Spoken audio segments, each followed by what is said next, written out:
Assalamualaikum warahmatullahi wabarakatuh. Perkenalkan, saya Uswatun Hasanah, mahasiswa Magister Pendidikan Guru Madrasah Ibtidaiyah UIN Sunan Kalijaga Yogyakarta, akan mempresentasikan materi ilmu mukhtalif al-hadis dan ilmu nasikh wal mansuh untuk tugas ujian akhir semester pada mata kuliah studi hadis dalam perspektif pendidikan Islam yang diampu oleh Ibu Profesor Dr. Hajah Marhumah MPD. Secara etimologi, kata mukhtalif merupakan isim masdar dari fi'il ikhtalafa yang bermakna berselisih atau tidak paham. Sementara secara terminologi, mukhtalif al-hadis adalah hadis yang bertentangan secara tekstual dengan hadis yang lain yang sama dalam konteksnya. Sebagian ulama memberikan sebutan yang berbeda untuk ilmu mukhtalif al-hadis, seperti muskil al-hadis, ikhtilaf al-hadis, ta'wil al-hadis, dan talfiq al-hadis. Objek yang dikaji dalam ilmu ini adalah hadis-hadis yang makbul tetapi saling bertentangan atau biasa disebut dengan ta'arud, maupun yang tidak searah atau berbeda. Hadis mukhtalif merupakan hadis makbul yang saling bertentangan secara makna lahiriah, baik dalam lingkup yang berlawanan maupun yang tidak searah. Di sini terdapat 4 syarat hadis mukhtalif yang harus dipenuhi jika hadis Nabi masuk kategori mukhtalif. Yang pertama, hadis tersebut masuk kategori hadis makbul, bukan hadis mardud. Yang kedua, makna hadis tanpa bertentangan. Yang ketiga, hadis yang bertentangan baik untuk pembelaan walaupun derajat pertentangannya tidak baik. Dan yang keempat, ada kemungkinan untuk mengumpulkan atau mentarjih 2 hadis yang bertentangan. Sementara urgensi mukhtalif al-hadis adalah untuk mengetahui hadis yang mengalami kontradiksi dengan hadis-hadis yang lain, dan bagaimana cara menyelesaikan atau langkah-langkah para ulama untuk menyikapi hadis yang mengalami kontradiksi. Metode al-jam'u wa taufiq memiliki beberapa syarat yang harus dipenuhi sebelum memulai menggunakan metode ini. Yang pertama, matan dan sanad hadis harus sahih. Yang kedua, hadis mempunyai derajat yang sama, karena kita tidak boleh menggunakan metode al-jam'u jika hadis yang digunakan tidak mempunyai derajat yang sama. Yang ketiga, urutan turunnya hadis harus tidak diketahui. Yang keempat, takwil yang digunakan harus sahih. Dan yang kelima, syarat melakukan metode al-jam'u harus orang yang sudah ahli, banyak menuntut ilmu bahasa Arab, mengetahui lafaz secara jelas, serta memahami makna yang terkandung di dalam hadis. Metode al-jam'u wa taufiq memiliki beberapa metode yang biasa digunakan para ulama.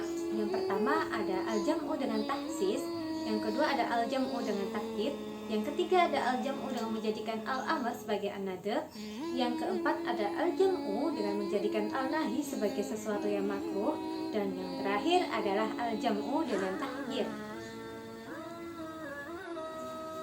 Metode ilmu mukhtalif yang kedua adalah at-tarjih. Nah, metode ini dapat dilakukan dengan cara melakukan penelitian dan menentukan petunjuk hadis yang memiliki argumen lebih kuat. Istilah tarjih ini lebih condong untuk menguatkan salah satu dalil lainnya untuk mengetahui dalil yang lebih kuat supaya dapat diamalkan dan menggugurkan dalil yang lainnya. Nah, di sini metode at-tarjih itu biasa menggunakan 2 metode. Ada tarjih berdasarkan sudut pandang sanad dan ada at-tarjih berdasarkan sudut pandang matan.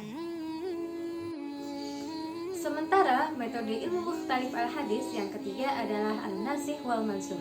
Nah, ilmu ini membahas hadis-hadis yang berlawanan yang tidak dapat dipertemukan dengan ketetapan bahwa yang datang terlebih dahulu disebut sebagai mansuh dan yang datang kemudian disebut sebagai nasikh, dengan cara memperhitungkan mana yang urutan terakhir. Metode ilmu mukhtalif hadis yang terakhir adalah at-tauqif.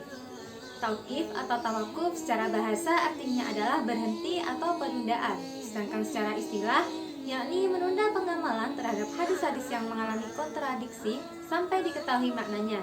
Metode ini menjadi solusi terakhir jika metode al-jam'u wa taufiq, metode at-tarjih, dan nasikh wal mansuh tidak dapat dilakukan dengan tidak adanya titik temu. Nah, tawakuf dapat terjadi pada hadis-hadis yang mengalami kontradiksi, yakni jika tidak diketahui asbabul wurudnya dan waktu turunnya hadis tersebut. Untuk contoh muktalif al-hadis, saya mengambil hadis berikut ini. Hadis yang pertama berbunyi al-ma'u la yunajjisuhu syai'un, artinya air tidak bisa dinajiskan suatu pun.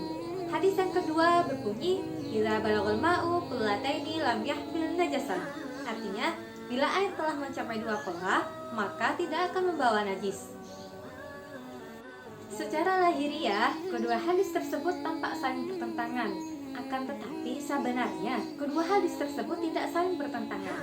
Hadis yang pertama dilihat berdasarkan kebiasaan yang paling banyak terlihat, karena biasanya air di dalam kolam atau sumur jumlahnya banyak, sehingga pernyataan tersebut sangat spesifik. Kemudian diperjelas lagi dengan hadis yang kedua, bahwasannya ukuran air itu adalah 2 kula, suatu ukuran yang tidak bisa dinajiskan karena jumlahnya banyak. Ilmu nasih wal mansuh. Secara etimologi, kata nasih dan mansuh berasal dari kata nasah. Maknanya adalah izalah atau menghilangkan, an-naqlu atau mengutip atau menyalin. Nah, sedangkan secara terminologi merupakan ilmu yang membahas hadis-hadis yang saling bertentangan, mustahil untuk dapat dikompromikan dengan cara menentukan sebagian yang lainnya sebagai nasih dan sebagian yang lain sebagai mansuh. Objek hadis mansuh kebanyakan hadis-hadis maqbul yang memiliki ikatan dengan hukum syariat, saling bertentangan dan sulit untuk dikompromikan. Sedangkan untuk urgensi ilmu nasih wal mansuh adalah mengetahui hadis mansuh itu sudah menjadi suatu keharusan untuk semua manusia yang ingin mengkaji hukum-hukum syariat.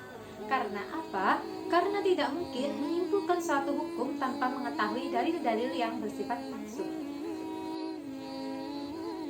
Untuk syarat hadis nasih wal mansuh itu ada 6. Yang pertama, menjadikan nasih sebagai pesan atau dalil yang syar'i. Yang kedua, menjadikan mansuh sebagai hukum yang syar'i. Yang ketiga, tidak menjadikan mansuh terbatas dengan waktu-waktu tertentu. Yang keempat, nasih wajib muncul setelah ada dalil yang dimansuh. Yang kelima, menjadikan nasih sebagai dalil yang lebih kuat dari mansuh. Dan yang terakhir adalah yang dimansuh sudah benar dinasih. Dalam al-nasih wal mansuh ada beberapa metode yang dapat digunakan sebagai acuan.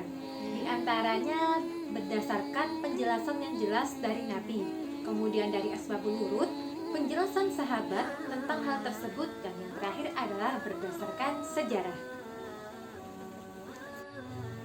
Untuk contoh ilmu nasih wal mansuh, hadis pertama, hadis yang dimansuh diriwayatkan oleh Syaddad bin Aus terjadi pada tahun 8 Hijriah, yakni pada waktu terjadinya Fathul Mekah.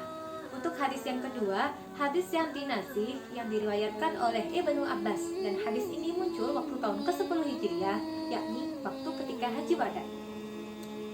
Hadis yang pertama berbunyi haddatsana Musa bin Ismail, haddatsana Wahaibun, haddatsana Ayyub an Abi Kilabah an Abil Ash'am an Syaddad bin Aus anna Rasulullah sallallahu alaihi wasallam ata ala rajulin bil baqi'i wa huwa yahtajimu wa huwa akhirun bi yadi samani asyrata khalat Ramadan fa qala afṭara al-hajimu wal mahjum, rawahu Abi Dawud.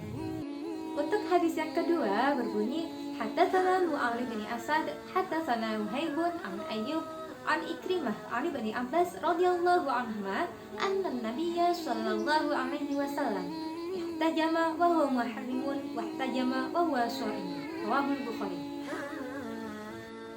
Untuk arti hadis yang pertama, orang yang membekam dan yang dibekam batal puasanya. Hadis riwayat Abu Dawud.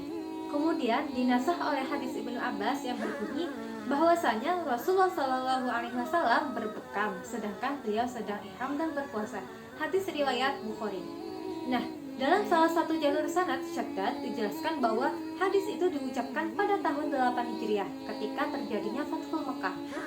Sedangkan Ibnu Abbas menemani Rasulullah Shallallahu Alaihi Wasallam dalam keadaan ihram pada saat Haji Wada, yakni tahun 10 Hijriah.